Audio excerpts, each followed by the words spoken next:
всички, които ще гледат записа, на The Steps, че са наши домакини, и на кандидат народни представителите, които са тук и ще участват в нашия предизборен разговор. Малко по-късно ще ви кажа за това, което имахме, за пратените и за непратените покани, за приетите и неприетите покани. И това само по себе си ще ви даде важна информация, може би. Аз съм Боримир Тотев от екипа на Действие. Предполагам, всички знаете кои сме, но все пак аз с радост ще кажа малко думи за нас.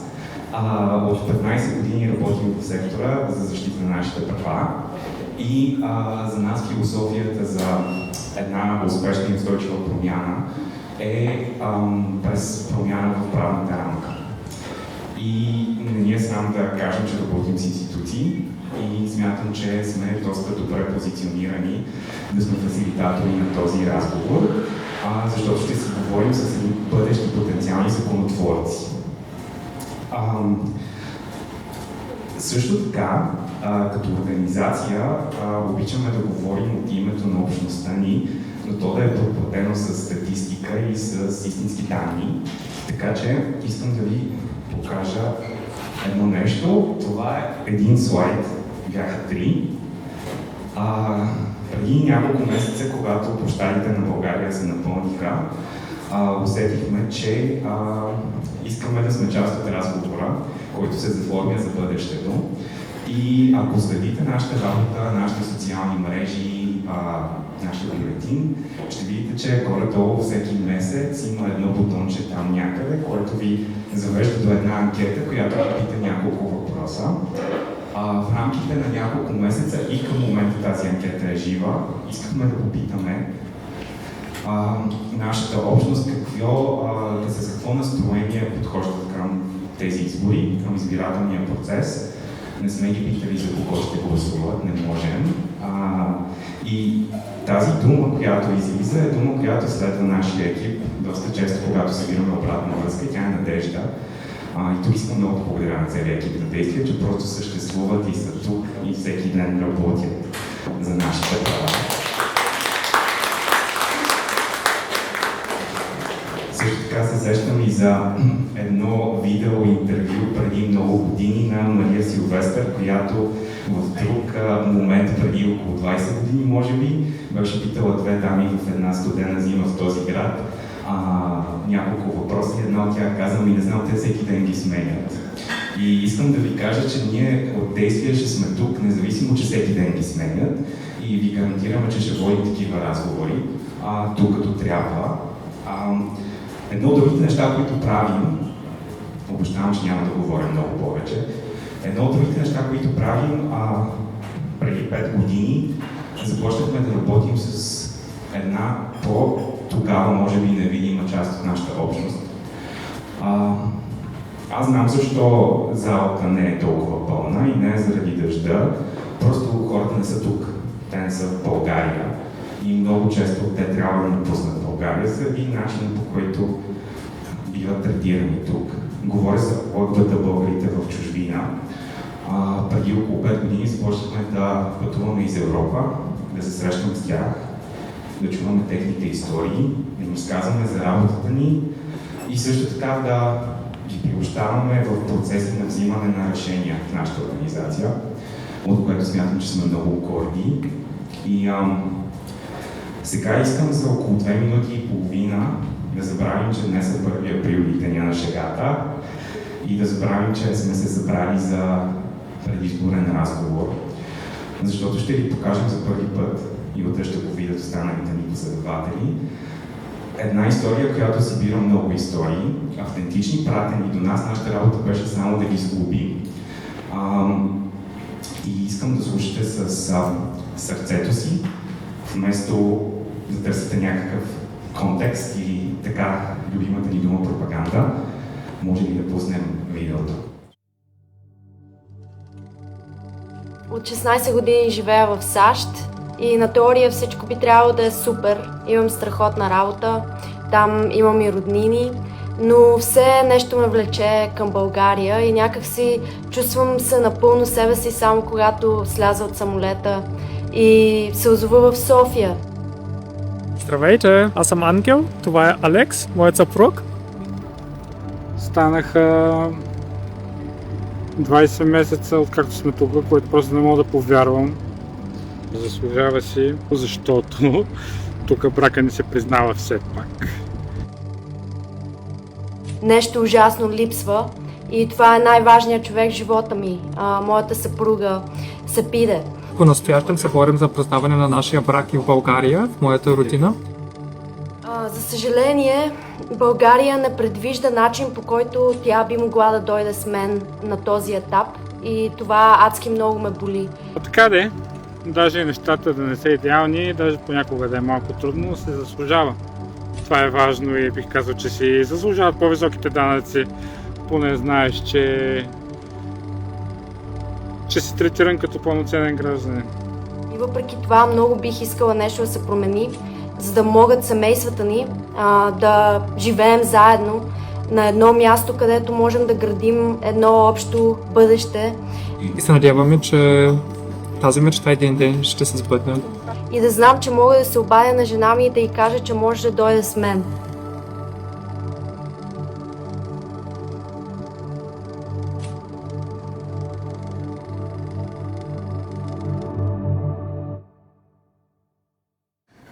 Аз съм част от хората, с които работим и които не са тук с нас днес. Те наистина са просто хора и се надявам, че това помага и слага добър контекст за разговора, който ще имаме след малко. Искам пак да ви кажа, че това не е брифът, така беше, просто пратете ни кадри от вашето ежедневие и ни разкажете малко за защо не сте тук и какво ви липсва тук. И нашата задача беше просто да го монтираме.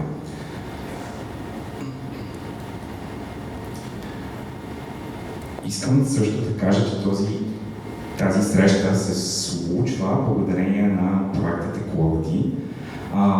И ще ви помоля, докато ви разкажа кой ще дойде на сцената сега, да сканирате този QR код или да го сканирате от масичките, на които сме го монтирали. Не е толкова интересен, но е важен наистина и ни трябва тази обратна връзка. Понякога си гледам телефона и календара и виждам, че е 26-та и малко съм такъв, защо правим такива видеа и защо водим такива разговори. Датата наистина е 26-та, но има причини защо. И изключително се радвам, че с нас днес човекът, който ще модерира този разговор и ще направи още едно въведение за глобалния контекст, е доктор Мила Мошелова, която прие тази покана с голяма отговорност. Тя е политолог с над 10 години опит в неправителствения сектор и ще ми обясни, ако някой от вас също се чувства толкова фрустриран, колкото мен, че 2026 и трябва това да се случва, ще разберем, че има някои причини. Мила, много ви благодарим. Думата е твоя. Здравейте! Много благодаря на Боримир за представянето и за въвеждането в работата на групата и организация Действие, на която също така лично искам да благодаря за поканата и доверието да модерирам днешния разговор.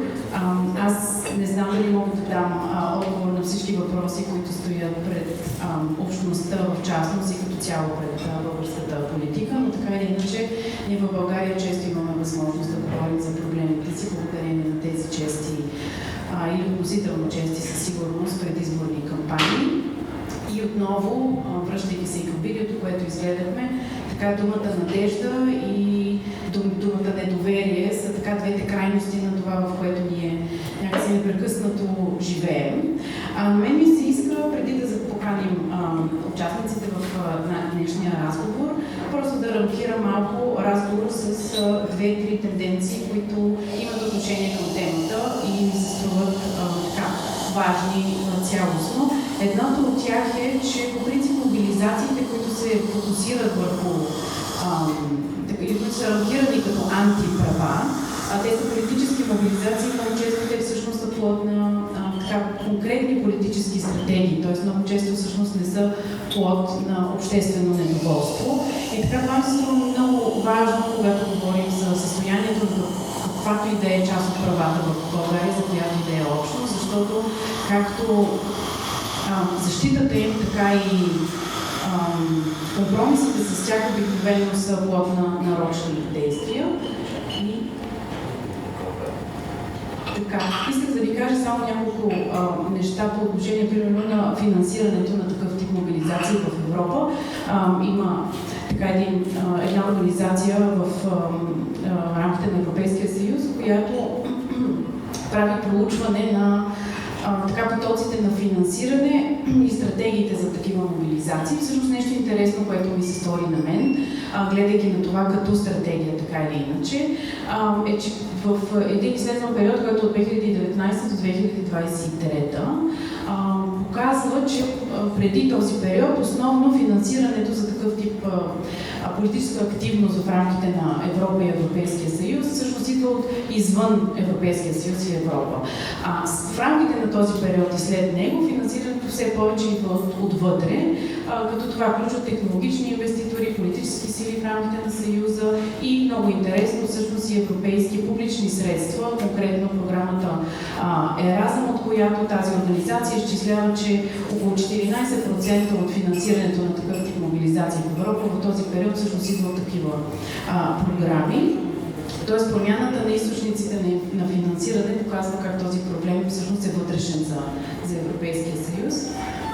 Искаше всъщност тук да засегна малко и за това по отношение за кого засяга такъв тип мобилизации, конкретно отдръпване, отказване, забрана, промяна в правната рамка, която засяга ЛГБТ и общността.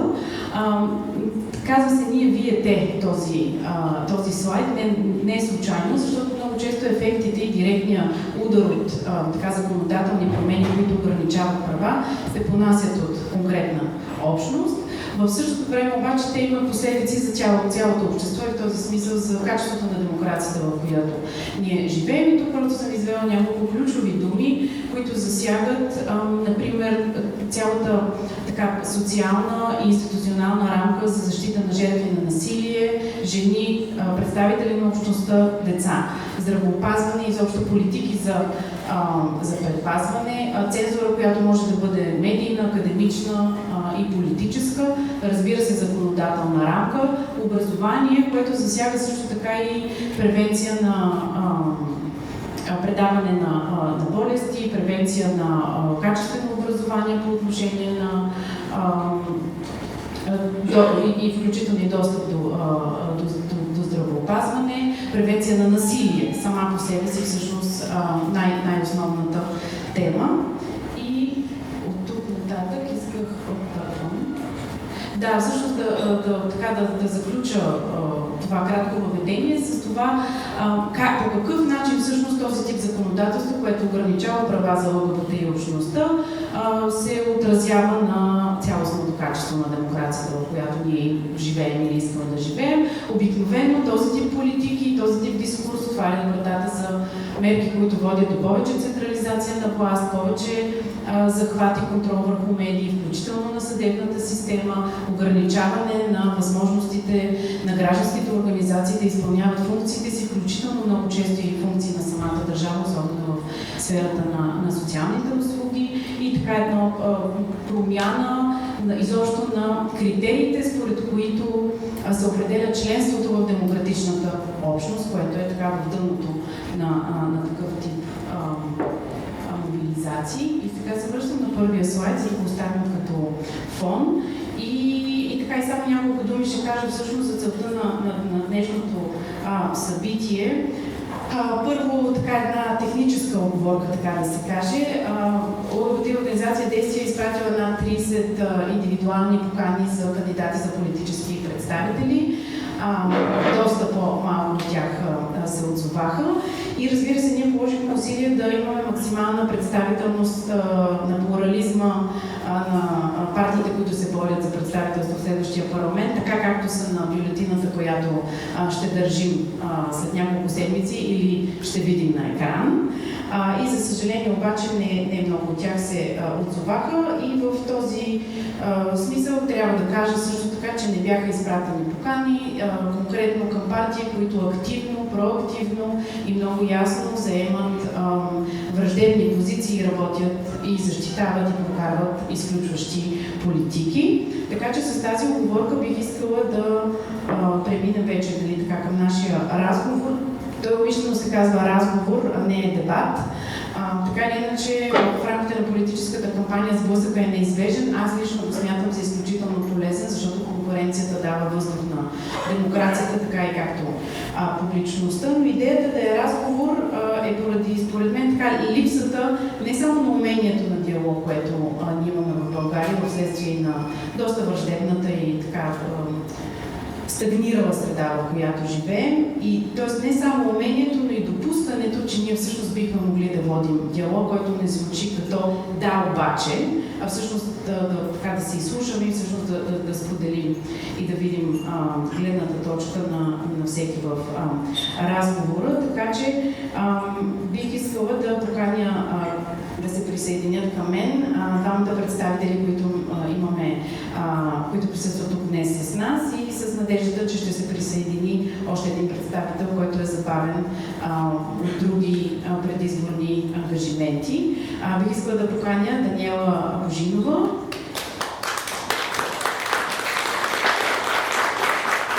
И адвокат Калин Ангелов. Заповядайте да се настанете. С внимателното предупреждение, че сцената не е много широка, така че да не внимаваме. Хубаво е политиците да са на щрек.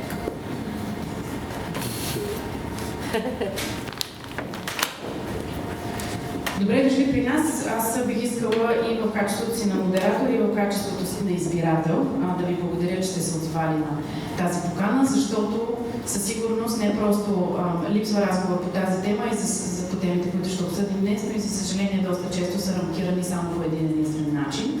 Така че ще се радвам да влезем в разговор за това. Видяхме в видеото темата за българите в чужбина. Тя, разбира се, присъства във всяка една предизборна кампания в България и, разбира се, както всяка друга държава в света, най-вече и в рамките на Европейския съюз, България има граждани къде ли не. И така винаги гледаме към тях с надежда, но виждаме, че те също гледат и към нас с надежда. Чухме част от причините, поради които те не са в България и така невъзможностите, които имат, дори да бъдат с най-близките си. И така в този тон, преди да преминем към дискусията и тези теми, които засягат и общността, и цялата социална сфера в България, бих искала първо да ви поканя да се представите и също така да кажете и защо сте тук днес, каква е вашата мотивация. Аз ще ви дам този микрофон, ще оставя един в себе си. Заповядайте. Много благодаря. Казвам се Даниела Божинова. Доктор на политическите науки съм и магистър-арабист. Доста дълга биография имам предвид възрастта ми. Съосновател на Зелено движение и съпредседател на тази политическа партия. Повече съм се изявявала като граждански активист, отколкото като политик. Всъщност при мен няма разделение между едното и другото. Темата за правата ме е вълнувала винаги. Някога като начинаещ арабист преводач в Либия трябваше да защитавам в либийските съдилища правата да превеждам. Правата на разни хора, попаднали в разни ситуации, трафик или други инциденти. И толкова се интересувах от темата за човешките права и как може да ги защитим, че когато си тръгна юрисконсулта на тогава голямата организация Техноекспортстрой, където работех, той ми даде цялата литература, която притежаваше, защото смяташе, че само в моите ръце ще е направилното място. Конкретно по темата ЛГБТ, Тя взривява моето чувство за справедливост, когато виждам, това се случи в Общинския съвет в Бургас, където бях за известно време съветник, как не се дават грантове въпреки правилата на организации, които са председателствани от хора с различна сексуална ориентация, и в много други случаи на насилие, за съжаление. Затова, като човек, който иска да имаме свободите, които има в най-свободните страни и най-развитите демокрации, но и най-добрите правила, разбира се, ако бъда законодател отново, ще продължа в тази тема и мисля, че е крайно време да се направят законодателните промени. Много сме назад вече. Благодаря.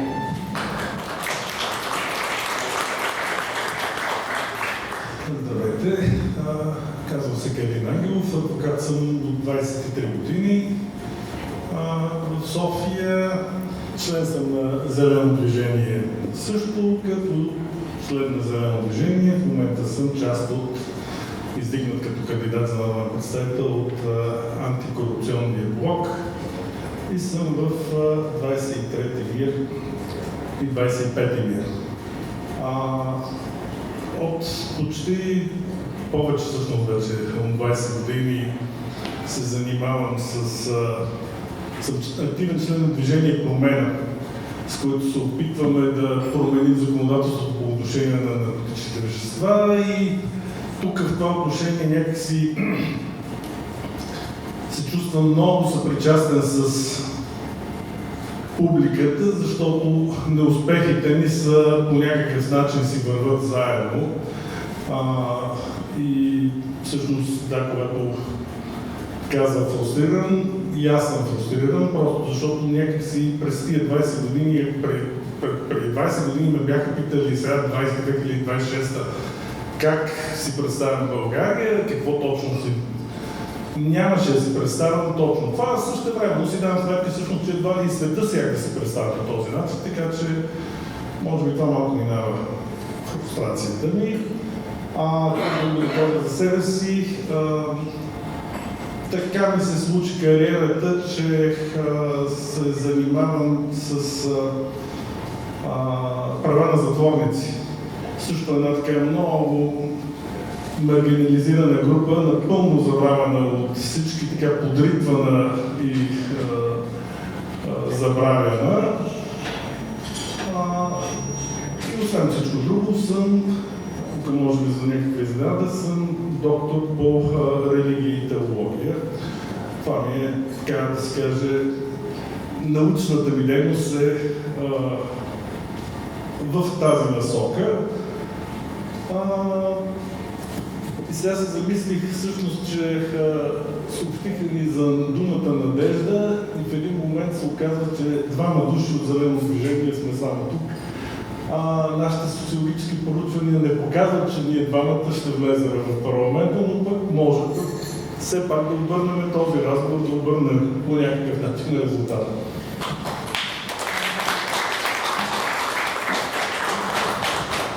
Много ви благодаря.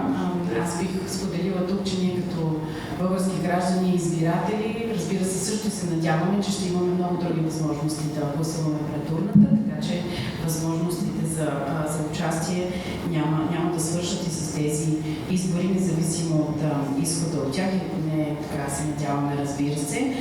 Така много интересен сбор от и научни, и практични дейности. Аз всъщност не бях така запозната с образованието и опита ви и в гражданския сектор включително. Арабистика, религия и теология, така теми, които не са, как да кажа, артикулирани често, но всъщност голяма част от споровете, които имаме в политическата среда в Европа и в България, със сигурност засягат и теми, свързани с тези ваши специалности, въпреки че вие така изложихте част от опита си. Аз бих искала да започна с един въпрос, който засяга антилъговата и риториката като цяло, в принцип така двата наратива, които се въртят около тази тема. Единият е, че това е тема привнесена от Запад, тема, която е заплаха за права на деца, тема, която е заплаха за общественото здраве, противоречи на ценности и така нататък. И другата страна, която защитава тезата, че това всъщност са универсални, индивидуални права. И искам да ви попитам как разбирате вие този спор и къде седите в него. Всъщност, според мен спор няма. Някакси исторически от 10 години за някаква моя изненада, като част от политическия наратив, тази българска дума, се появи така наречен този консерватизъм, който започва да завзема все повече и повече обществения разговор, който обаче не се аргументираше той не се аргументираше, той крещеше, той плашеше, той изтъкваше някакви заплахи. Един много приятел мой ми даде една много хубава българска дума, която се казва сега ще ми излъча от главата. Хубавата българска дума. Ние ще изчакаме. Кобер. Аз кобя. Значи нещо страшно се случва, не знам какво страшно се случва, но то е много ужасно, нека да не пипаме там. И по този начин всъщност беше прокарана логиката на едни крайно антидемократични тенденции, които някак си успяха да завладеят целия свят. И вместо да се развиваме в някакси напред, това, което аз виждам наистина като универсални права. В смисъл, ние имаме някакви проблеми, някакви хора казват, аз искам да бъде регистриран, детето ми да бъде регистрирано, аз искам със съпруга ми да мога да живея тук в България. В един момент се оказва, че това нещо става заплаха за нашата национална идентичност, което за мен е абсурд. Аз не мога да приема това нещо, отказвам да го приема това нещо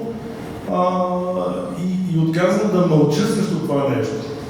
Това е моята причина аз всъщност да се явявам тук и да стана част от този изборен процес. Да.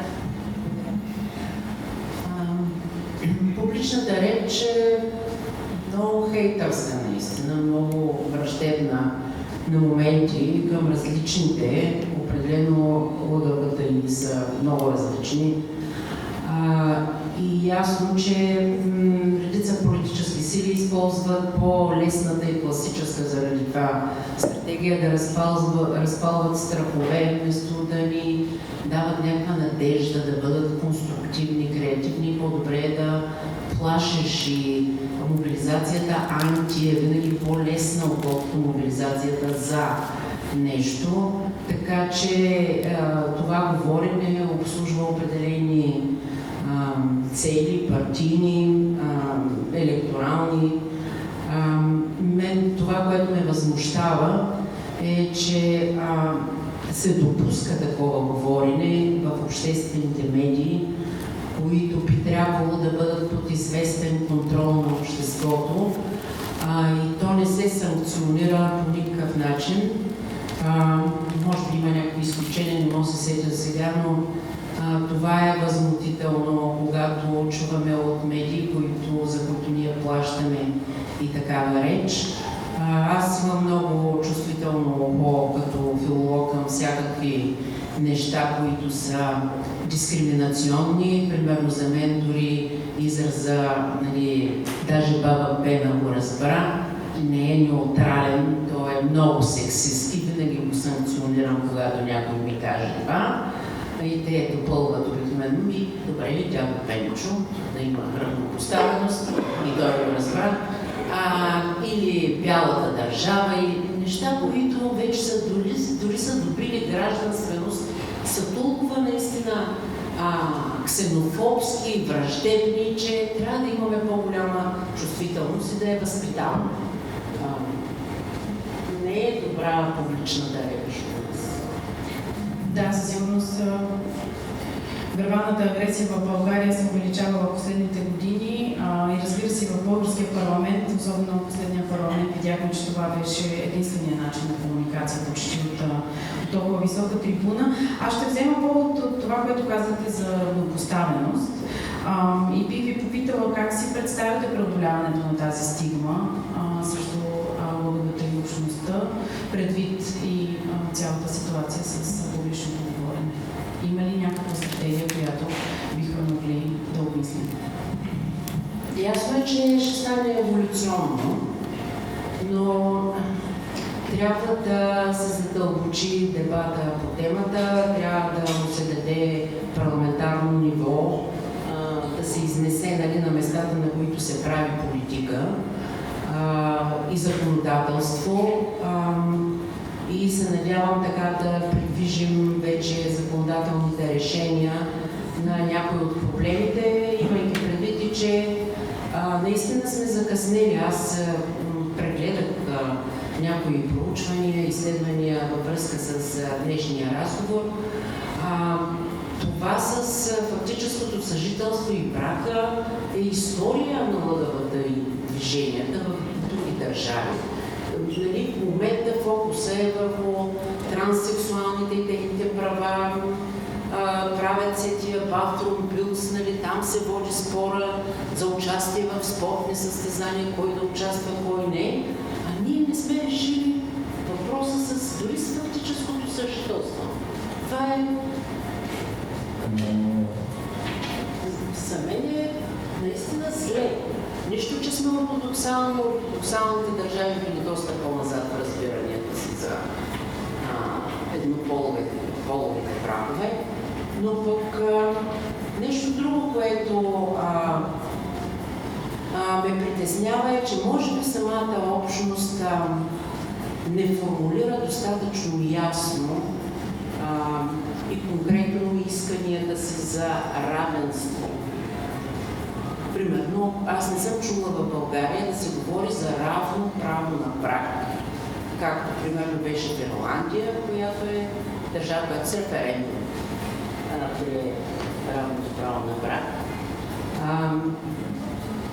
Често и в самите прайдове хората, които присъстват, не разбират точно какъв е дневният ред на тези хора, които явно са обезправени, не са равнопоставени. Какво точно искат те? Добре, аз ще дам възможности на господин Ангелов да отговори и ще поканим господин Манол Пейков, когато е готов да се присъедини към нас. Добре.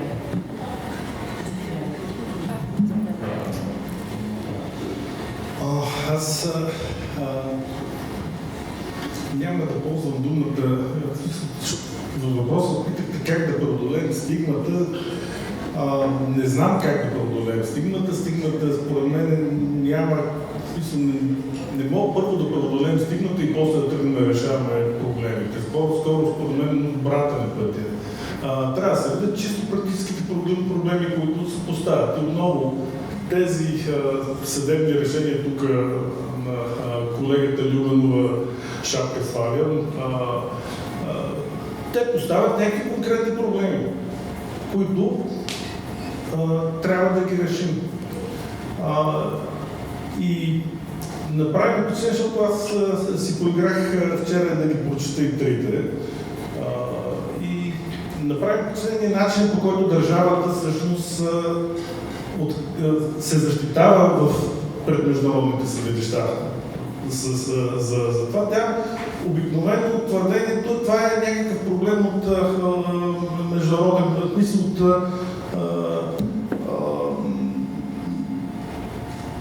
правната ни рамка не го разрешава и оттам и повече няма. Но защо не го разрешава? Какъв интерес защитаваме с това, че не го разрешава? Нашите традиции не го разрешават. И това е спор, който няма как да се спечели. Трябва да се отиде, просто да се помисли. Добре, какъв е проблема конкретния, да го решим, да видим законодателно как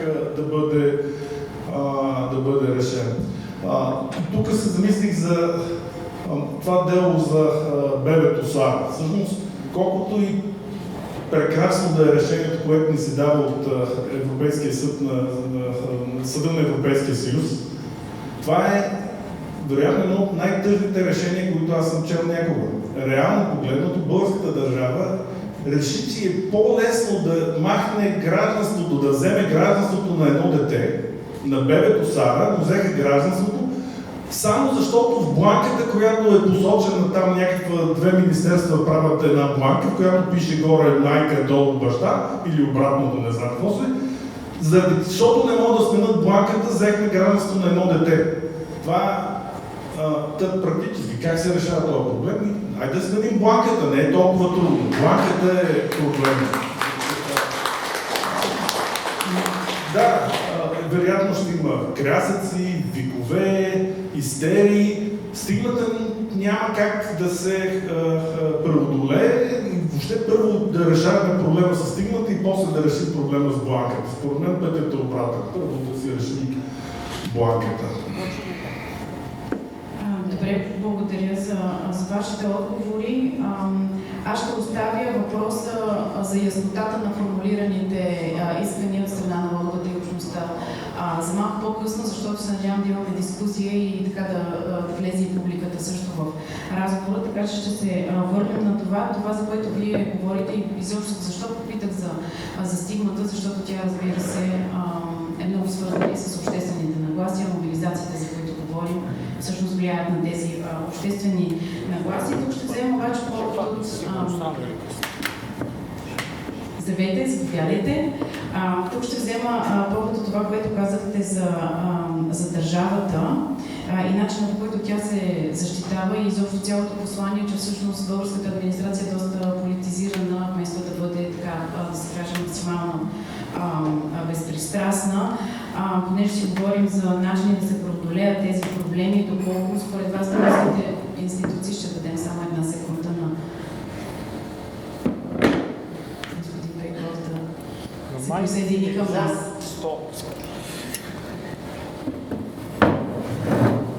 Това е реформатора. Здравейте, заповядайте на нашия панел днес и на разговора.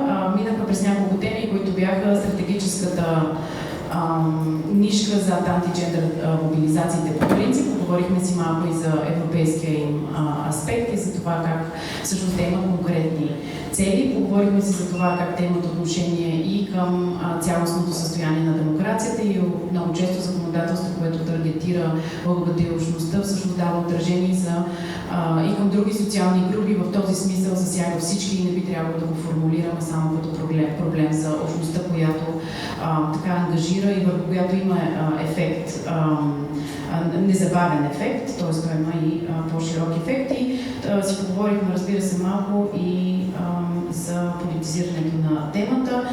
Стигнахме до тук, до този момент, така за да ви въведа в разговора и вас и да обобщим за ролята на държавата и как тя всъщност защитава себе си, а не правата.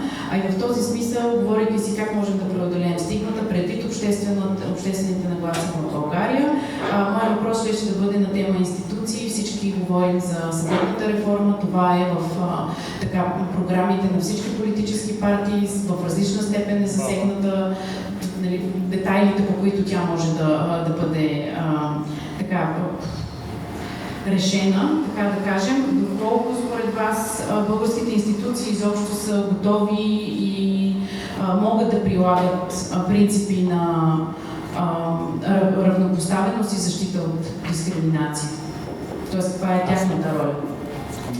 Ако искате, заповядайте и вие, може да се представите като начало и да кажете и мотивацията да сте тук и след това да минем. Здравейте, аз съм Пейков Симонс, издател, депутат от Народни събрания. Знам да издадат сметка, това са 10% от всички народни събрания в историята на България. Макар да трябва само 4 години и половина да се въпроса. Мотивацията ми съм тук, че къде другаде да бъда? Тук не е мястото. Тук не всеки нормално мислиш човек, когато бъде поканен на дискусии за важна тема, той трябва да е там, особено когато става дума за човешки права. Сега, въпросът беше, Извинявайте, трябва да превключа бързо, защото сега бях на дебат за култура с участие на 4 политически партии, който продължи 2 часа и половина. Аз тръгнах, но той ще продължи още 45 минути след като се тръгна. Малко съм набрал. За мен, аз лично не съм делял хората по един единствен показател, дали са почтени или не. И евентуално има един втори показател, доколко са състрадателни, дали са състрадателни или не. Това са единствените две неща, които могат да ме накарат да харесвам някого или да не го харесвам, да стърня от него, чисто човешки, пък и професионално, или да прекарвам време и да инвестирам доверие. Въпросът за доколко може да го повторите още веднъж основния въпрос. В каква степен българските институции, защото си поговорихме за обществени нагласи, за стигма, политически мобилизации, трудностите в преодоляването на тази стигма и изобщо така стагнацията на законодателството, което може да работи срещу нея, особено предвид и последните и няколкото, тук споменахме няколко примера за дела, които засягат права, както и различни закони, които бяха прокарани в България. Въпросът беше до каква степен българските институции, защото и те са страна в този спор и в този въпрос, до каква степен те са подготвени така да прилагат принцип на равнопоставеност и да защитават всички еднакво. Много интересно. Ще направя един паралел, за който не съм се сещал преди, но ми се вижда подходящ като аналогия. Отношението на държавата към LGBT хората в България е малко като отношението на македонската държава към българите. Тя не ги признава и използва всеки начини игрите по кокалчетата. В същото време аз лично, като отидах в Македония, съм прекарал там месеци. Не цели месеци, но седмици.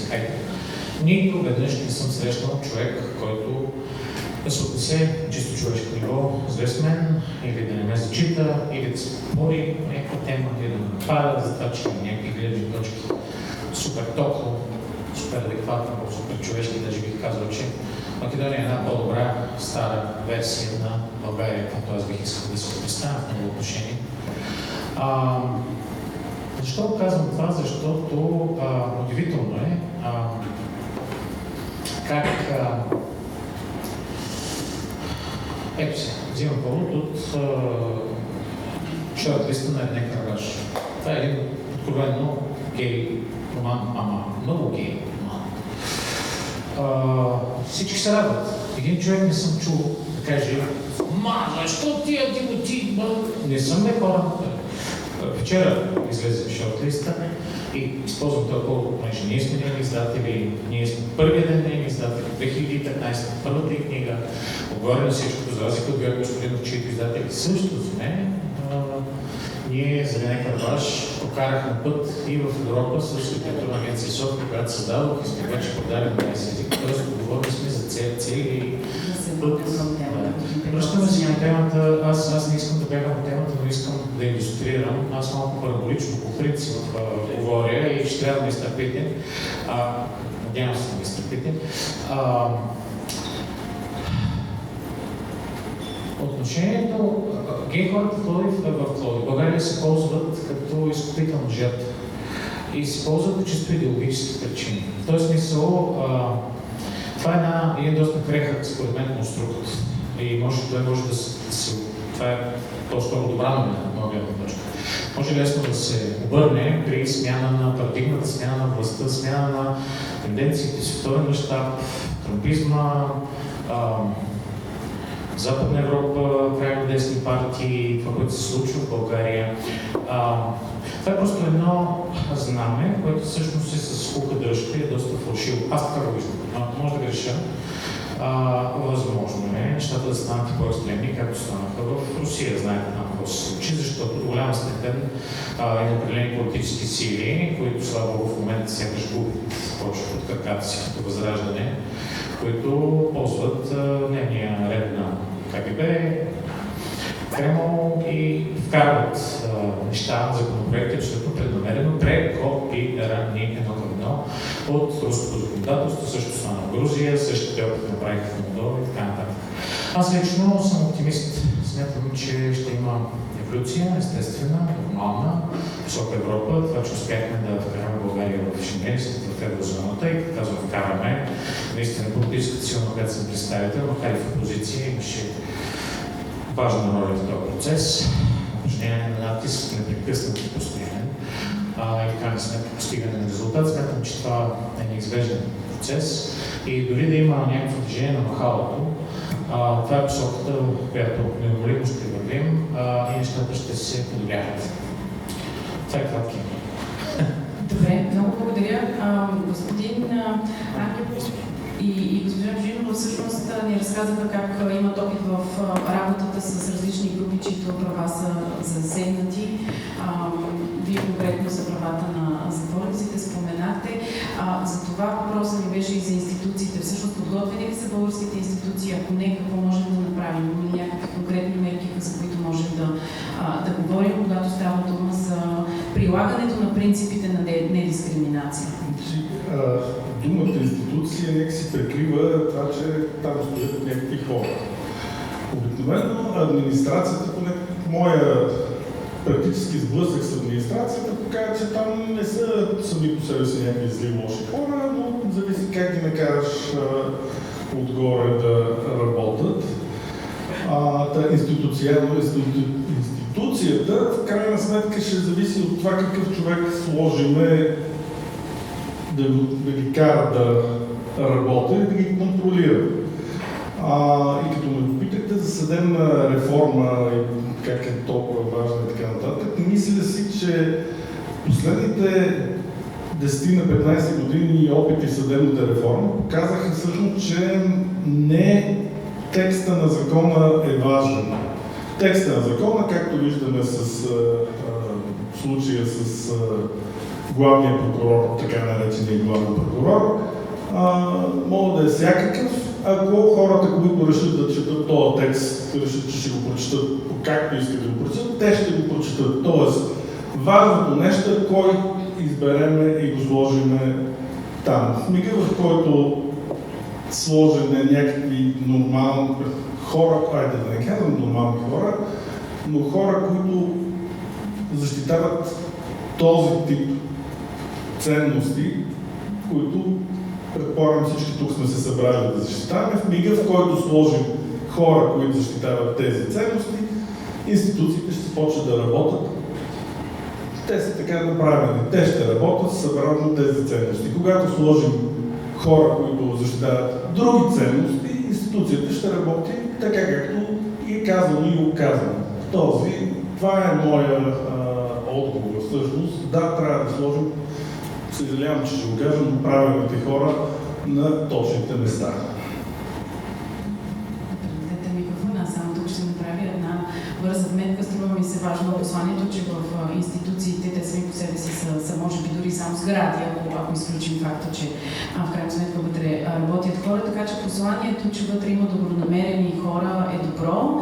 Разбира се, обаче и въпросът е до някъде и технически, т.е. този интегритет минава през механизмите на подбор и разбира се и в крайна сметка и мотивацията на хората, които влизат в такъв евентуален подбор. Така че предавам и към госпожа Божинова да ни каже според нея какви са тези институционални мерки, които биха могли да бъдат взети. Ще дам тук така един кратък пример, който всъщност е доста важен и Логомотивна организация Действия могат да разкажат повече в неформалната част на събитието, но те провеждат обучения на хора от българските институции по отношение на третирането спрямо правата на, принципа на недискриминация, т.е. какви са тези мерки, които могат да бъдат взети, така че тези институции да работят по-добре, заедно с хората в тях.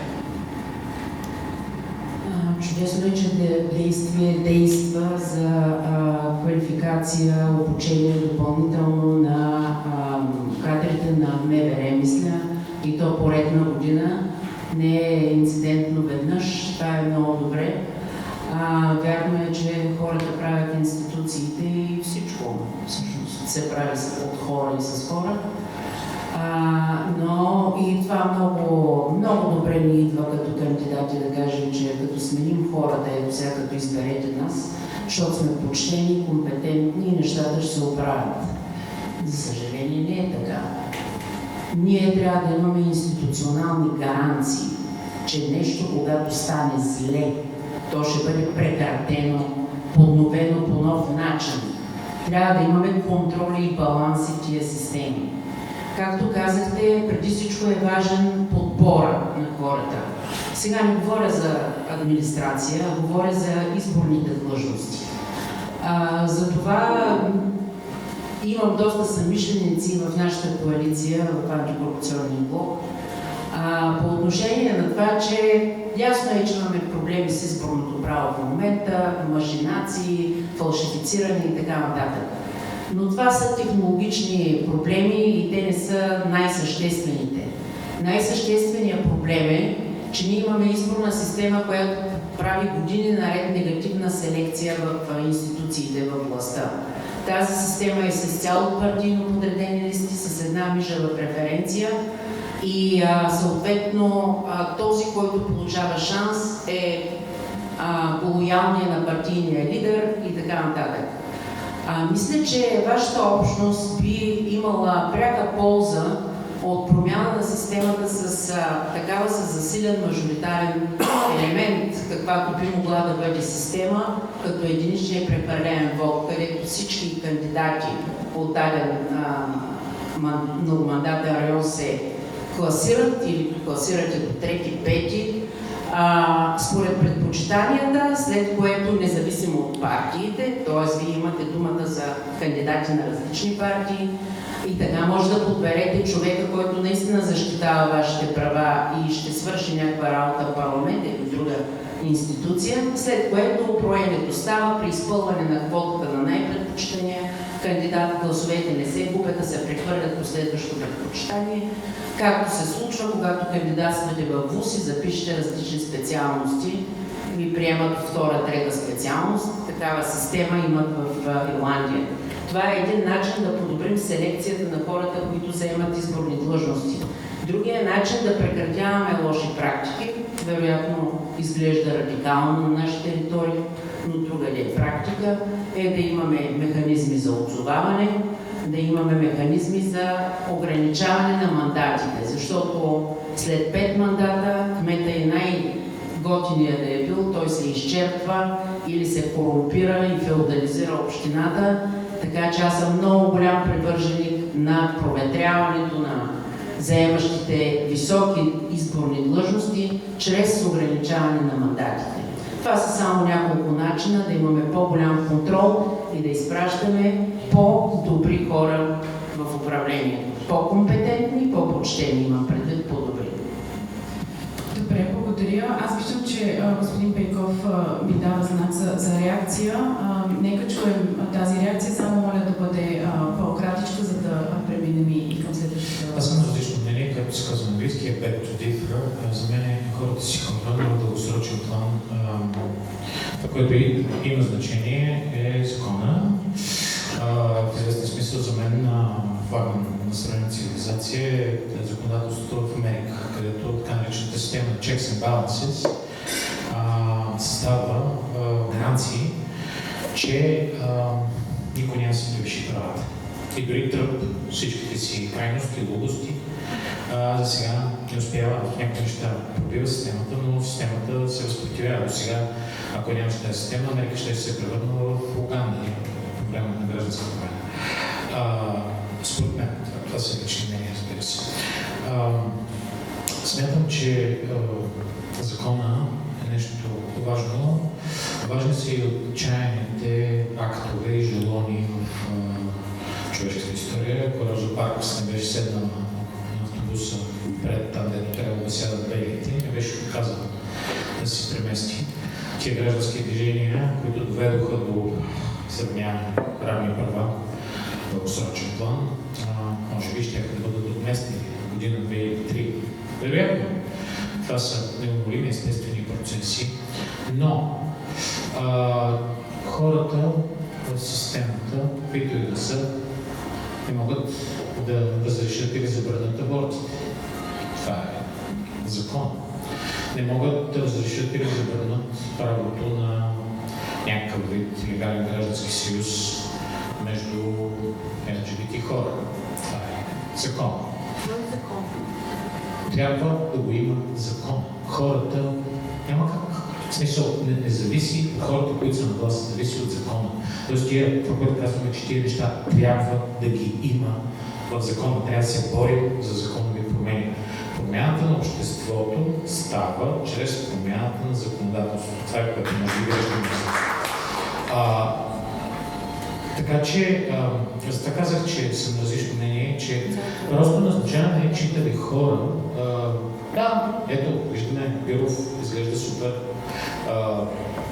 И като фация, и като поведение, и като багаж, и като всичко. Виждаме, имаме самочувствие, че нещата могат да бъдат и такива. Това е знак. Обаче има неща, които са въпрос на еволюция на законодателството и това не може да бъде заобиколено, това не може да бъде решено просто с правилния персонал. Отделно от това, аз лично смятам, че единствените механизми за обществена промяна в дългосрочен план са през образованието и културата. Защото това колко читави хора ще има в парламента не е функция според мен.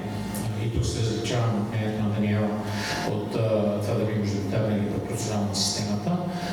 Много повече функция от това колко грамотни хора има с критично мислене, добре образовани хора, колко средна класа има. Коя система ги излъчва? Системата, която ги излъчва в момента, според мен е окей. Просто иначе тази с мажоритарна система аз лично сметам, аз съм скептичен, смятам, че ще е още по-страшно, защото има хора, които са много симпатични и са инфлуенсери и са красиви, с размян парчем и така, ще печелят гласове без да има отзад истински багаж. Така че има плюсови и минуси. Може да се говори много по тази тема и може да се говори, но за мен голямата тема е дълбока. Инвестицията в образование, инвестицията в култура, инвестицията в промяна на мисленето, която между другото с приближаването ни към Европа и с приближаването на стандарта ни на живот към европейския, според мен да не кажа, че е неизбежна, защото имаме случай на Унгария, която е черна и на Словакия, но е естествената посока, естествения начин на развитие за нас. Добре, благодаря. Аз тук ще питам, искате ли реакция или... Да, заповядайте вие също. Само, да, говорихме обаче за институции. Парламентът е малко по-особена институция, въобще изборните, как кажем, институции са по-различни. Истината обаче, че това наистина много хубаво звучи, тук казано в тази зала. Обаче, когато в парламента в един момент стана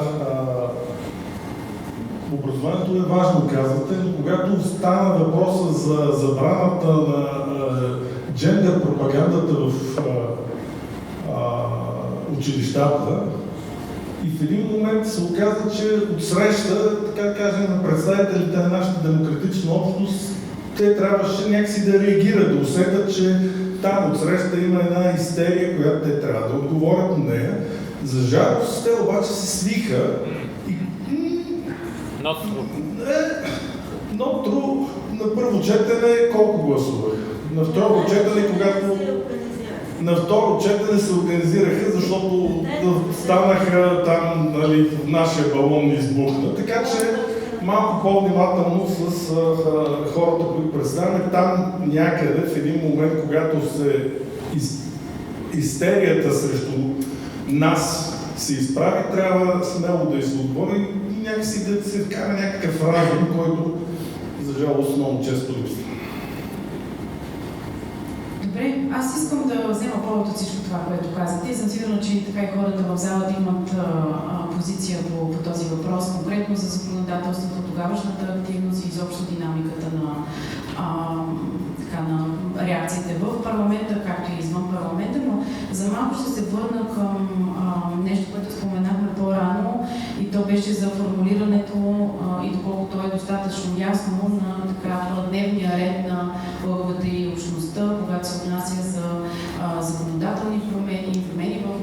присъствие в обществото и така нататък.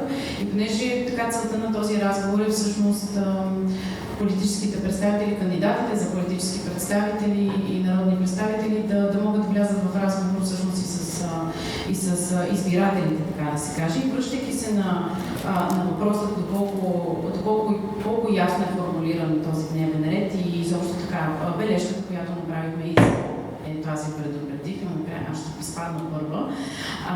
Бележката, която направихме и за това беше последното нещо.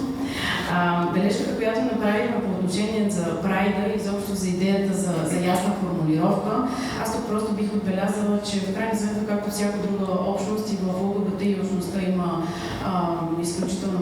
Тя не е хомогенна общност, част от хората се чувстват засегнати или са пряко засегнати по един начин, в различна степен, от едно и също законодателство и така нататък. Тоест, аз това не го смятам за задължително за минус, но разбирам и вашето послание, че всъщност може би от другата страна, останалата част на обществото, което не може да привиди така универсалния характер на правата, за които общността се бори, може би понякога остава объркана всъщност кое е приоритет.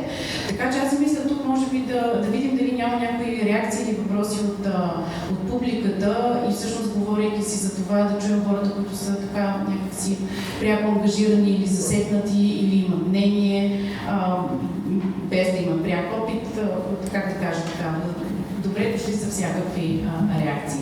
Напълно приветствам всички въпроси, които бяха зададени, само ще призова така по-общите, които засягат цялостното парламентарно поведение при конкретна законодателна активност и предложения, просто да го съберем максимално, ако го адресираме, за да може всички представители да вземат позиции, да дадат отговори. Така към госпожа Божилова въпросът беше за конкретни мерки в рамките на по-широкото политическо семейство, в което... Въпросът беше защо съм с този коалиционен партньор. Това беше въпроса. Защото според някои той е горил знамена на Прайда. Това не е истина. Двете ми дъщери са участнички в Прайда в Бургас.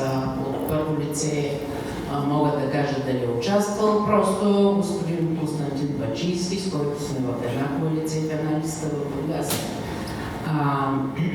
и мандатоносител на ПП преди,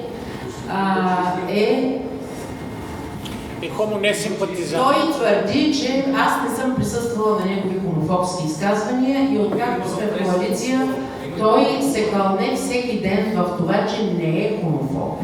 Предлагам ви да дадете тази декларация, ще чакам да мине 1 април и утре ще му други ден ще му дам да я подпише, макар че да, политик винаги може да подпише декларация.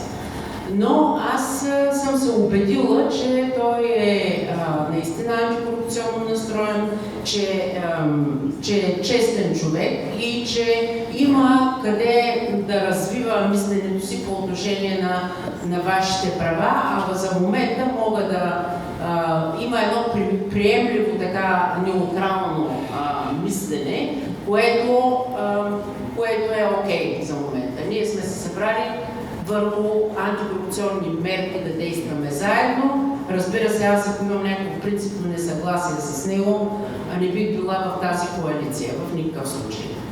По отношение на... искам да взема отношение, тъй като в ДБ стана въпрос за някои несъгласия на господин Пейков. Не ставаше въпрос за мажоритарна система, за съвсем друга.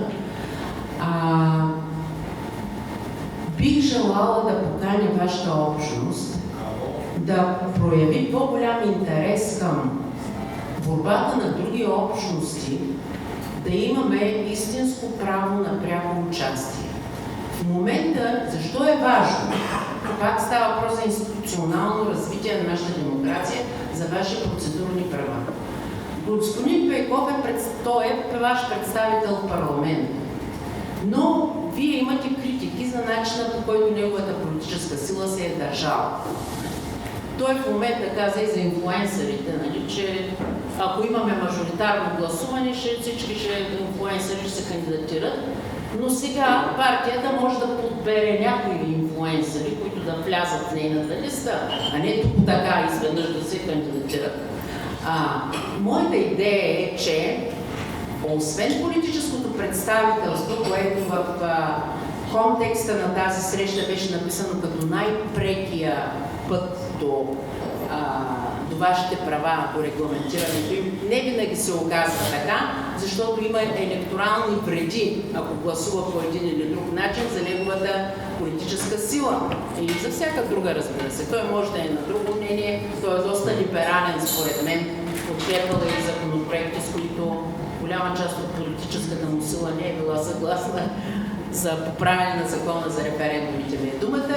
И пак натам отивам, ако имаме истинско право на предложение, това е най-старото политическо право, за първи път е записано 1215 година в Магна Харта. Нямаме го в България. Гражданска инициатива, като в Финландия. 50 000 души подкрепят гражданска инициатива на платформа на Министерството на правосъдието, примерно за узаконяване на фактическото съжителство. Така се е случило в Финландия.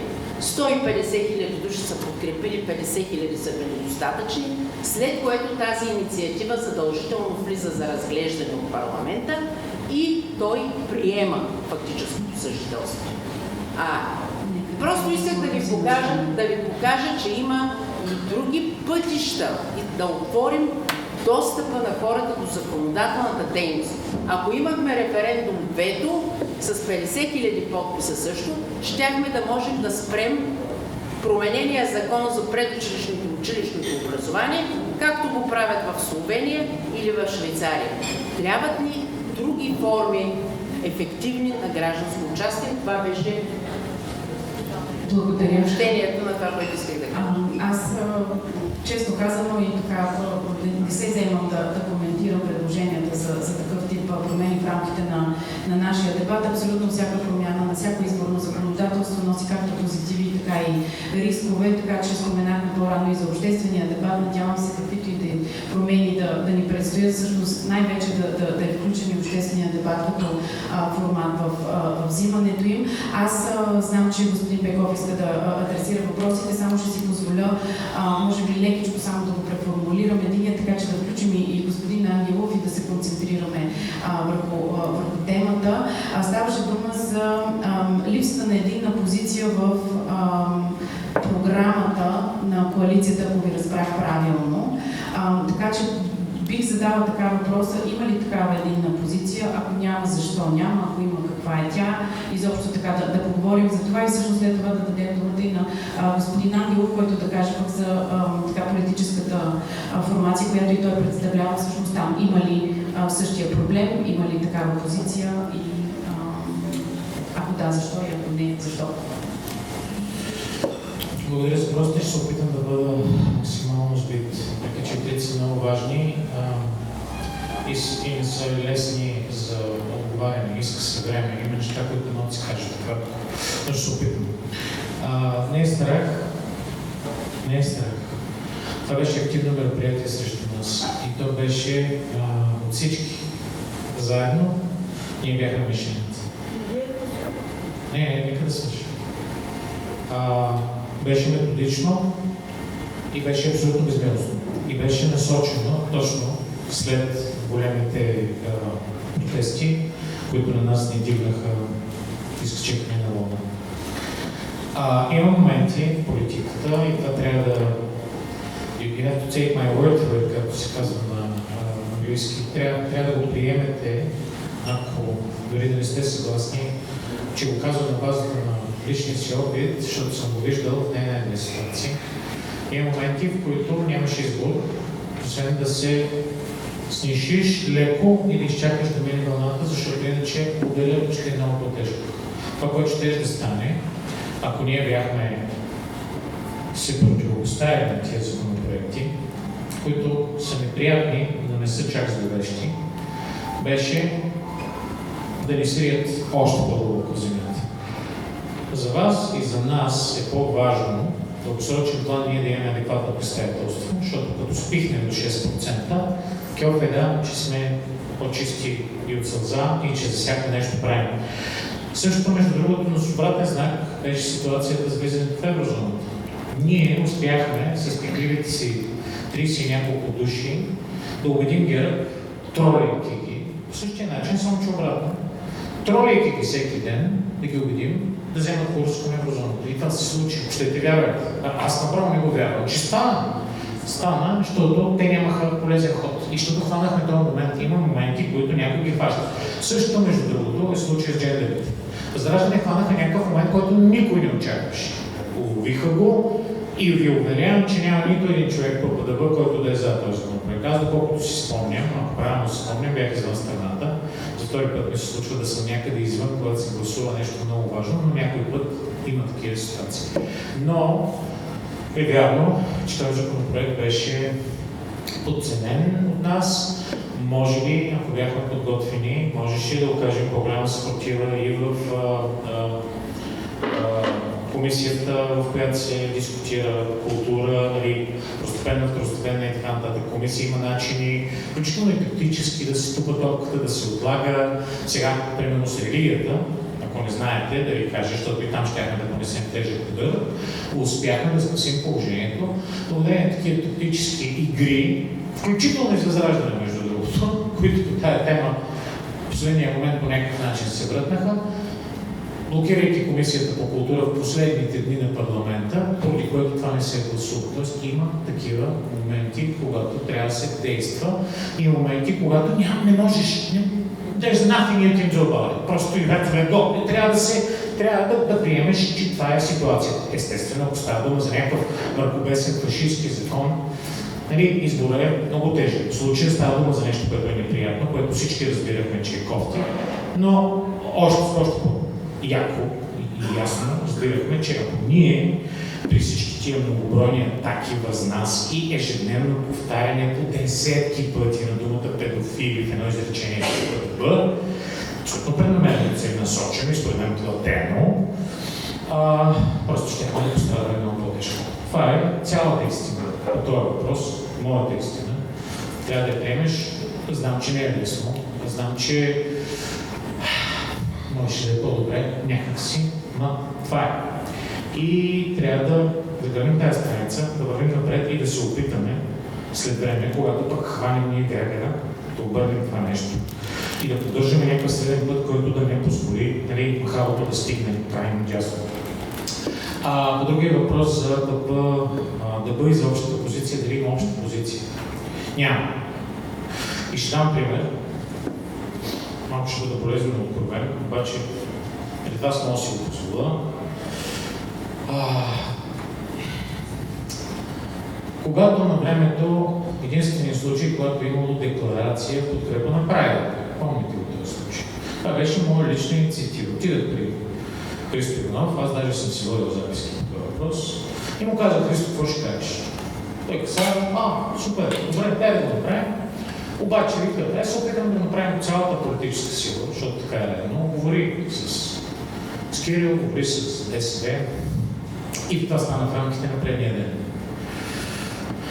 И първо се изсулиха ДСБ, после се изсулиха и ПП. Защо? Можем да дискутираме от днес до второто пришествие. Както и защо Асен в огромно дълго часово интервю с Мондьо каза, че най-голямото нещо, което за него е било най-драматичната лъжа, че не бил гей. Не е драматично, че го обвиняват в корупция, но задавам си въпроси. Няма. Задавам си въпроси. Защо?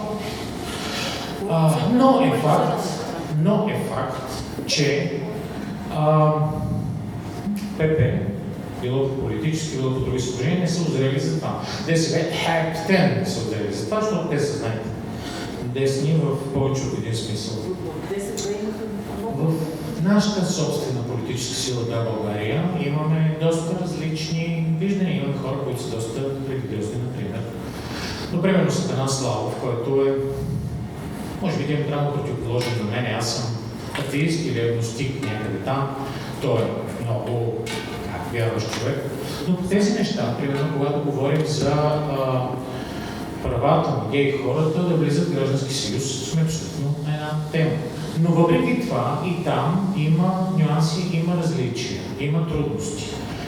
За мен е привилегия да моля с тия хора, на които вярвам на всеки един от тях от България, 12 души сме на момента, всеки един може да си заложа авторитета и името за това, че са почтени и честни, защото казах, че идва хората само на почтеност. Това ми е истински важно. Моля. В тази тема има нюанси, има различия. За мен е привилегия да мога да водя разговори. Защото единството се ражда, според мен, в тези неща. В тези 21 часа, като гласуваш, извинете, че малко се проточих, но е важно да... Последни секунди, за да можем все пак да включим другите участници. Ние 21 часа, в които гласуваш бюджет и спите по футьори и си говорите за външния сняг. Там се говорят тия неща. Христо Иванов казва, че това е последната ми дума, че 80% от политиката се случва по чисто битови причини. И тази фраза никога няма да я забравя. Аз се убедих за всички тия години, че не са 80, не са по-скоро 90. Тия разговори трябва да се водят и този процес трябва да се случва. Аз съм готов да бъда част от това. Благодаря ви. Сега да дадем думата и на господин Ангелов. Има ли място, няма ли място темата в политическите програми и как този въпрос стои в формацията, която вие представлявате? Благодаря, че в Зелено движение това поне от 15 години не мисля, че въобще е тема. Ние винаги сме подкрепили Прайда, явявали сме се на Прайда, говорили сме на Прайда, ходиме там. Не е никакъв проблем. Политическата програма. Да има го политическата, но никакъв проблем не е за нас. За което шапката се. И аз се чувствам много комфортно. И ще кажа обаче на господин Пейков, ще отговоря думата кобене, която използвах преди малко. Това е кобене. Кобене. Прокоба, глаголът кобя. Аз очаквам да не би следващия път ще станат 6%. Ако случайно не гласувам така както трябва, по-добре да се снижим, защото нещо много страшно ще стане. Ама вие се спихнахте и изчезнахте. Ама точно по тази причина, защото вие поемате другия път и поеме то. Единия отговорен. Съгласен. Думата е кобене. Окей, съгласен съм. Добре. Нека се спихнем, нека гласуваме. Един поне да каже. Ама нямате представителство, нямате в парламента, вие трябваше да бъдете там. За да можем така. Аз съм вълнувам. Разбирам. Просто е страшно. Аз мисля, че всички се вълнуваме еднакво, така че приветствам вълнението, нека да изслушаме изказването и ще продължим. Не съм съгласен, че толкова лесно може да мисъл. По време на истерия много лесно се дават права. Отстъпват права. Много лесно. И толкова трудно после се завоюват обратно. Те внезапно стават част от традицията, част от конституционната идентичност. Не знам какво може да направим. Аз, ще излеза малко извън конкретната днеска тема, но темата за това по какъв начин конфискуваме автомобилите след употреба на наркотични вещества, това влезна без никой да разбере, че е гласувано, щеше да бъде поправено и в крайна сметка МВР после почнаха да кажат, не, това много добре се действа, това е чудесно и всъщност почнахме да го разширяваме. Днеска даже гледам, че нов вариант на наказателния кодекс е влезъл. Не, допуснали се да се отпуснат, в смисъл да пропуснем правата, после се връщат много трудно. Някой трябва да стои там и да крещи.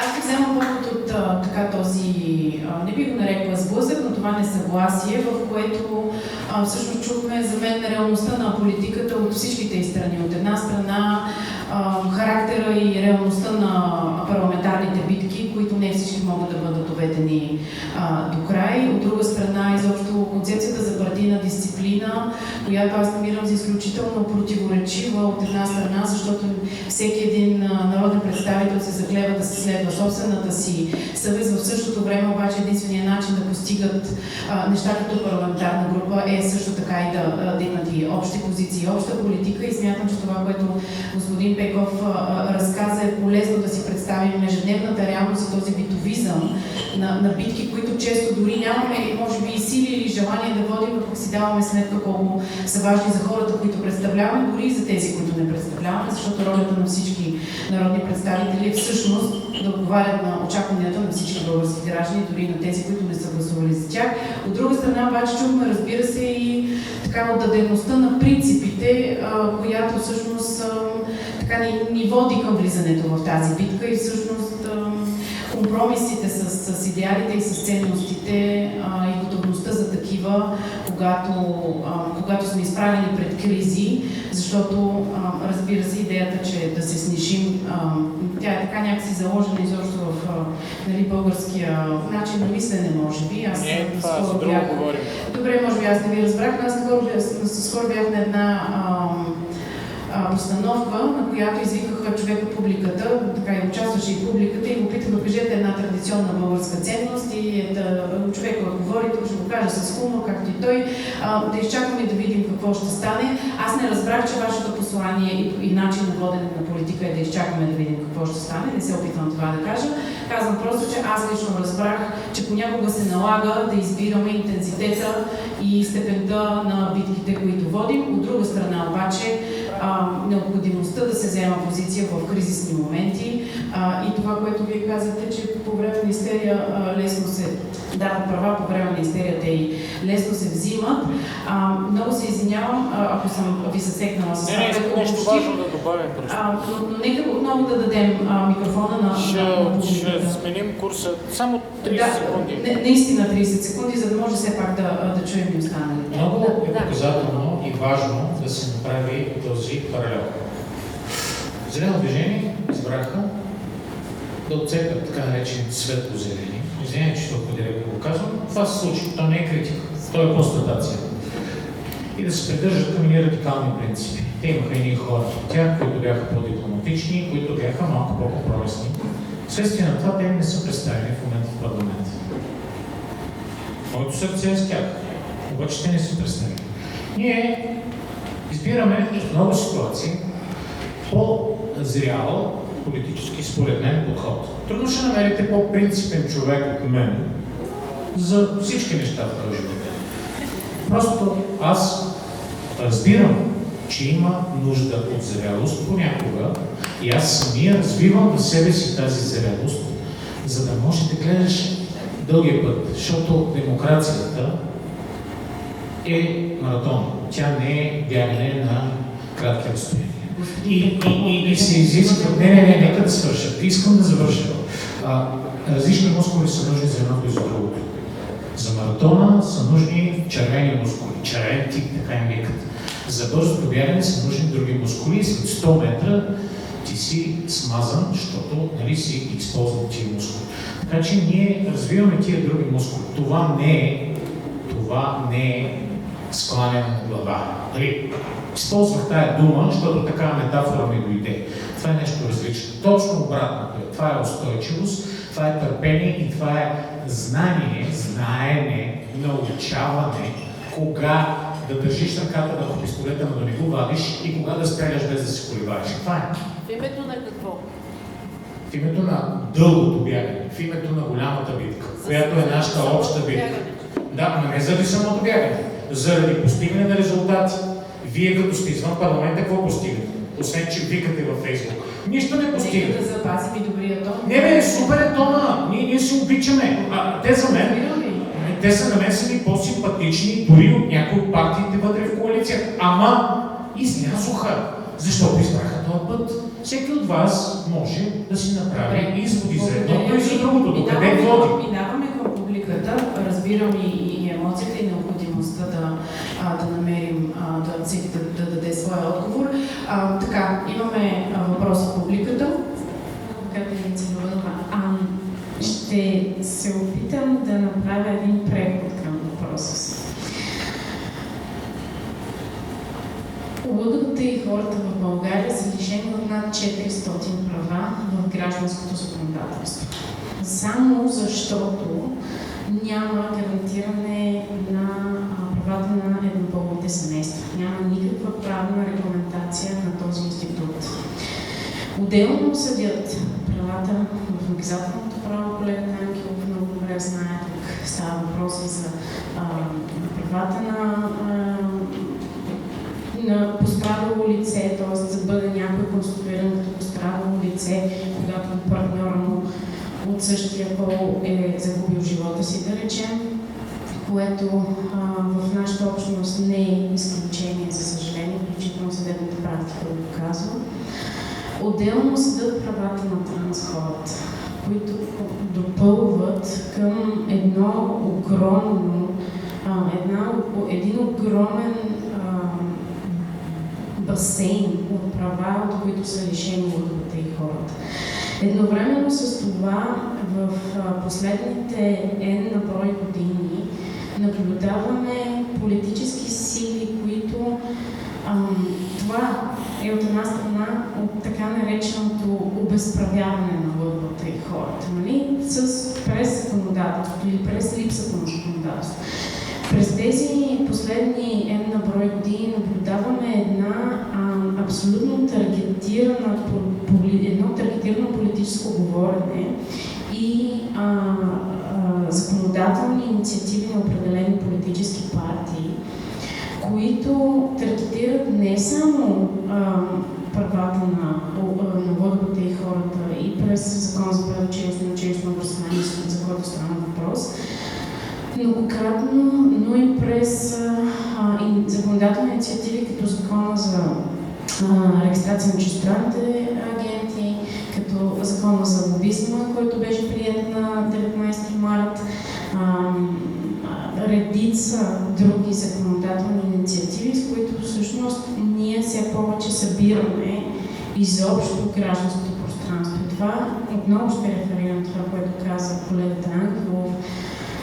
Взимането на права от една или друга група много трудно може да бъде върнато обратно. И отново с референция към Закона за предучилищно и училищно образование, когато се гласуваше в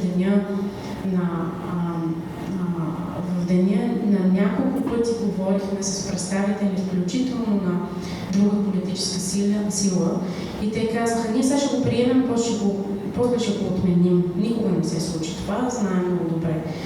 Това, което всъщност е моят въпрос към допълнение на двата преди това зададени въпроса, освен какви законодателни инициативи, моят въпрос е как вие бихте работили вътре в политическите си сили, в политическата си партия, в политическата си коалиция, за да изградите политика, която не изключва ЛГБТ хората, а напротив създава, т.е. има действителност, и това, което към което Иван попита и Манол, политика, която да включва и да е приемаща към ЛГБТ и хората. Политика, на която да се базират вашите предизборни кампании като коалиционни блокове и коалиционни информации.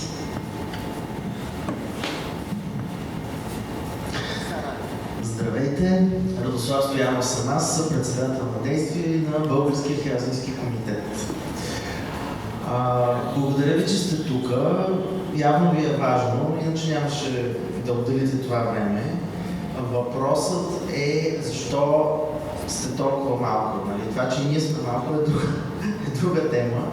Въпросът е защо сте толкова малко. Много хубаво напипаха темата един-двама от вас. Само да кажа, между другото, че всички вие, които сте тук в момента, сте подписали предизборната декларация на София Прайд. Казвам го за всички тук, защото на сайта на София Прайд вече е публикувана информация за кандидати за народни представители, които са подписали за пореден път предизборната декларация на София Прайд, която декларира, че ще работят за равноправието на ЛГБТ и хората. Вече има няколко души подписали и можете да упражните вашия преференциален вод на следващите избори. Тоест не просто да гласувате за някоя партия, а за човек от листата, който е подкрепил нашата декларация. Обаче се надявам да разбирате, че много хубаво ви работят, както стана ясно от това, което господин Пейков каза. Работят ви в момента, в който усетят, че имате значение. Тази тема ще изплува вашата подкрепа за нас ще изплува и тя ще бъде хвърлена срещу вас като една тухла. И вие трябва да сте подготвени за тази тухла. И няма кой по-добре да ви подготви от нас, от хората, които сме засегнати от тези въпроси. Поради което е важно, че сте тук, защото за вас очевидно е достатъчно важно да отделите от вашето време, обаче се надявам да разберете колко е важно да станете проводник на този диалог в вашите политически партии и коалиции. И като казвам проводник, разбира се, вие като хора вътрешни на тия системи можете да започнете този разговор, но той няма как да се случи без нас. И казвам не за друго, а защото ние можем да сме ви от помощ, за да се подготвите за тухлата, която ще литне към вас в някакъв момент. Защото ще бъдем използвани като такава. Затова помислете по този въпрос, говорете с вашите съпартийци, с другите хора във вашите листи, с решаващите фактори в вашите структури, не за друго, а за да сте добре подготвени за тухлата, която някой ще хвърли в един момент срещу вас, и защото е важно, след като сте отделили това време да дойдете днес тук, то да има своя повод. Аз искам да призова гостите всъщност да обобщят отговорите си, доколкото е възможно на тези въпроси, и по този начин това да формира и тяхното заключително изказване в рамките на днешния разговор, като след това ще имаме възможност да продължим и след това неформална установка. Искам да направя две оговорки. Първата е, че имаме едно дизайна на разговора е такъв, че имаме съчетание от парламентарно представени и непарламентарно представени партии, и в този смисъл призовавам въпросите, които са за конкретни казуси в парламента, които някои от тях вече обсъдихме, ако можем да сведем отговора за тях до минимум или да го оставим след това за неформалната част. Мисля, че всички се запознаха едни с други и могат да се намерят и след това. Това е една оговорка и така, ако мога да си позволя, ще обобщя част от тези въпроси, които призовавам отговорите на тях да бъдат и заключителното ви слово. Имате ли конкретни политики предвид, които смятате да защитавате по отношение на правата на ЛГБТ и общността в следващия парламент? Какви политики и действия бихте приложили вътре в собствените си партийни семейства, политически партии, коалиции и политически съмишленици? И как оценявате и се подготвяте за риска, който тези действия може да доведат за вас, партиите и представителството ви, както и за общността, ако разбрах правилно. Давам микрофона на госпожа Божинова. Благодаря. По отношение на Зелено движение, призовите да обсъдим това с колегите е като да се чука на отворена врата. Може би има значение наистина, че имаме други коалиционни партньори, за които е валидно това, че трябва да поговорим с тях, да задълбочим разговора с тях. По отношение на това дали ще летят към нас тухли, общо взето ние сме обект на нещо като холокост в българския политически живот, като зелени, така че ние сме свикнали да работим във враждебна среда. Както виждате, по принципни съображения сме напуснали една коалиция, в която мъдростта ни по-скоро ни е заприличала на конформизъм, и това ни е струвало излизането от парламента. Значи ние, ако сме принципни, нямаме проблем да защитаваме вашите права, независимо от електоралния резултат и тухлите. Въпросът е дали ще можем да ви представляваме в парламента, дали ще попаднем там. Ако аз съм законодател, както и в края на 49-то събрание, бях готова, бяхме в интензивен контакт с Деница Любенова, с която тогава се запознах, да внеса законодателен текст, който да поправи семейния кодекс, така че да се предложи фактическо съжителство. Разбира се, тук това може да се опакова не само с вашите права, много важен е социалният проблем, че мисля 324 000 и повече двойки в България, които са на практика двойките, 27% от двойките с деца в България, живеят в фактическо съжителство и може би, не знам дали 400 права ги нямат, както е при ЛГБТ, но и те нямат редица права и така, че това законодателство би решило доста голям социален проблем. Разбира се, бих направила промени в други закони, които може би Калин ще бъде по-прецизен там за личните документи, не знам точното название на закона, във връзка с признаването на юридическия пол. И последно, за да може и вие да не разчитате само на народните представители, които може да отсъстват, когато се гласува важно нещо, или пък поради някаква причина да не внесат законопроекта, който вие желаете или да е видоизменен. Затова ще продължа да работя за промяна на закона за прякото участие, така че да имаме национална електронна инициатива, чрез която вие да внесете собствения си текст, който най-добре сте изработили като засегната страна, с вашите подписи и той да стигне най-малкото до разглеждане. В най-добрия случай да стигне до референдум. Ако на този етап не се приеме, съответно и в парламента, поне ще сме стигнали, направили разговор на ниво парламент. До сега не сме стигнали до там. Благодаря.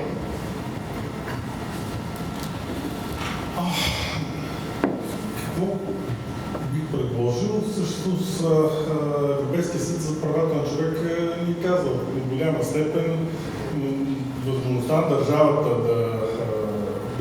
дали може да уреди или да не уреди семейното съжителство на полови двойки е силно стеснена, има възможност само различни варианти да се избират.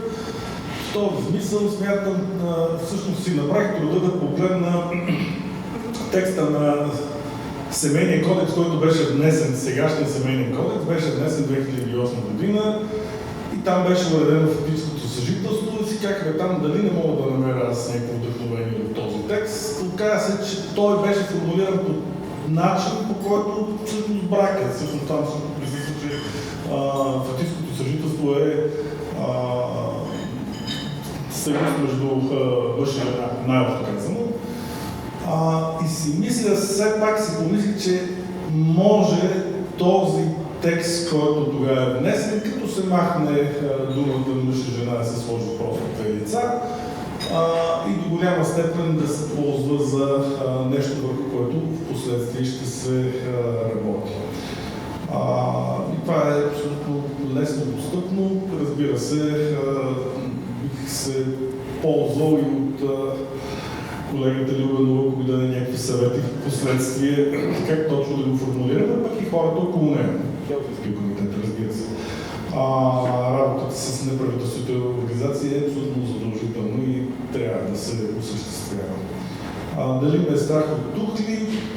Имам така щастието в моя живот през 2019 година, когато Хелсинския комитет ми даде награда за защитник на годината, ме представих като човека, който защитаваше най-мразният човек в България и беше толкова комфортно, така че въобще не се притеснявам от това някакви тухли да седят по мен. Напротив, според мен това така трябва да действа. Значи след като мятат истериците тухли по тебе, ти работиш правилно и в точната позиция. Какво беше още?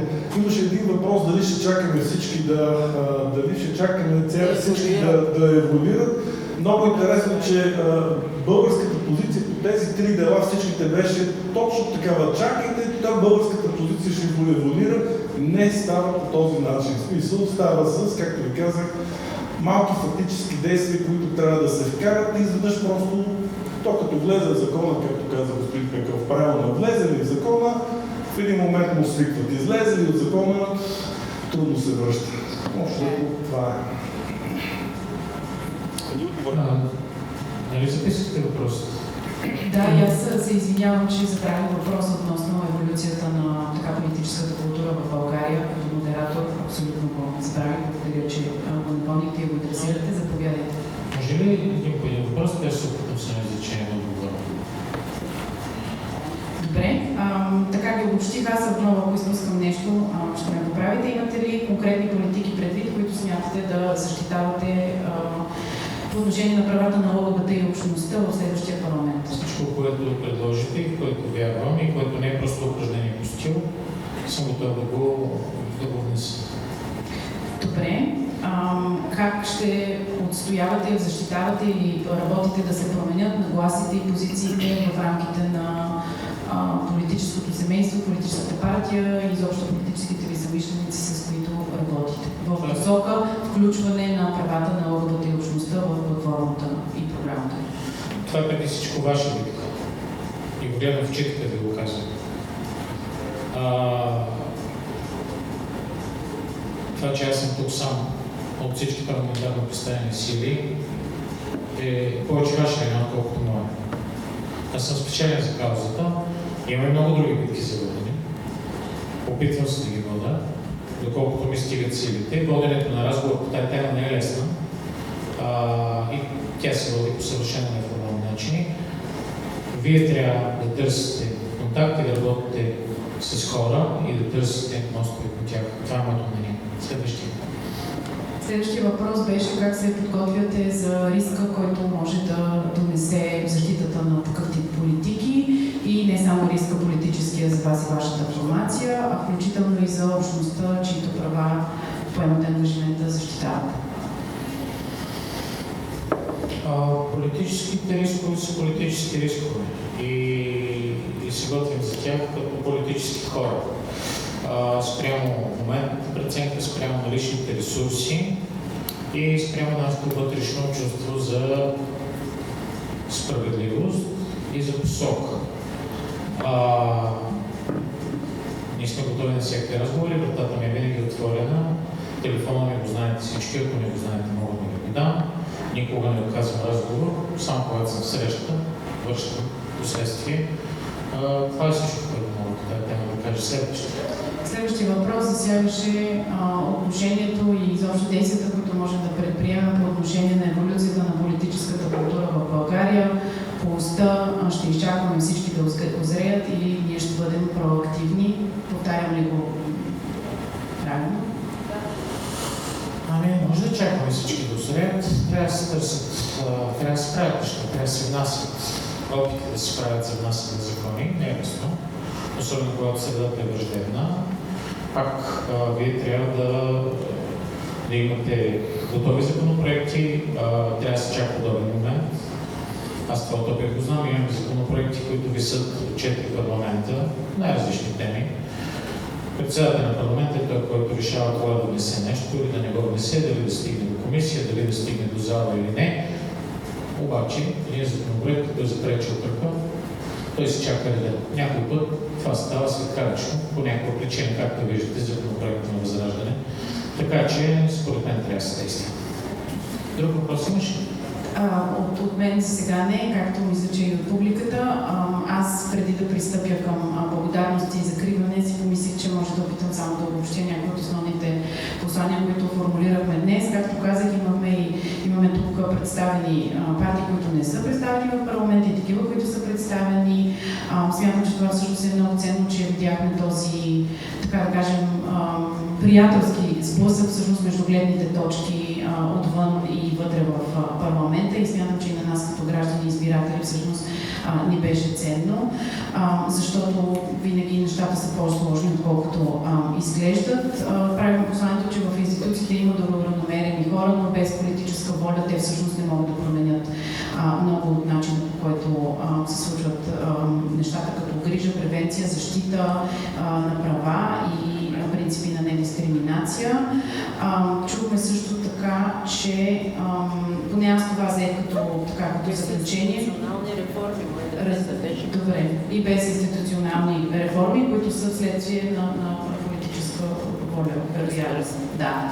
Така, нещо, което аз така някак си взех е, че продължаваме да имаме сблъсък по антикорупционното, проевропейското, про-права, като различни позиции. Се надявам всъщност, че така, коалиционната култура по тези въпроси цялостно в България изобщо ще се засили и че този сблъсък приятелски, както го нарекох, чухме тук, всъщност ще доведе до тази цифра от над 400 лишения от права всъщност да намалее и всъщност да доведе и до конструктивни промени на законодателно ниво. Много се радвам, че въпреки вълнението и емоцията успяхме да запазим добър тон. Споменахме няколко законодателни промени, трагедии и различни форми на обществена криза, с които сме се сблъскали наскоро и предвид това, че изброихме доста от заплахите пред българското общество, този разговор всъщност за мен е напомняне, че удържането от линч, когато сме несъгласни, своеобразен линч, разбира се, е най-важното умение, което трябва да запазим дори когато имаме несъгласие, така че ви благодаря. Благодаря на кандидатите за кандидатите за народни представители, които се готвят за по-големи предизвикателства, както чухме, но и така абсолютно с отворено сърце и ум всъщност адресираха всички проблеми, които повдигнахме тук. И искам да им благодаря и като избирател също, че водят тези битки, защото си даваме всички сметка, че те изобщо не са лесни. Полагаме, разбира се, успех и така някъде между недоверието и надеждата, между еволюцията и революцията, аз ви каня да се присъедините към екипа на действие и нашите представители, да обменим още няколко приказки след това и както чухме, действие продължава да действа, така че подкрепяйте и неправителствения сектор и тяхната работа в тази битка, която всички водим заедно. Давам думата и на академица Любена. Аз няма да кажа нищо повече. Благодаря ви на кандидатите за народни представители, от екипа на действие и успех на предстоящите избори. Това, че вие сте тук, всъщност е отново да повторя това, което беше казано от колегите в началото. Ние сме изпратили над 30 индивидуални покани и сме поканили 6 политически партии и формации. Повярвайте ни и от наша страна, това е към референция към казаното от господин Пейков, и от наша страна имаше страшно много усилия, за да направим този разговор по-политически плуралистичен, тази не знам дали е правилната дума. Така че ви благодаря, че водите тези разговори в публичното пространство от наше име и благодаря изключително много на модераторката на този разговор, доктор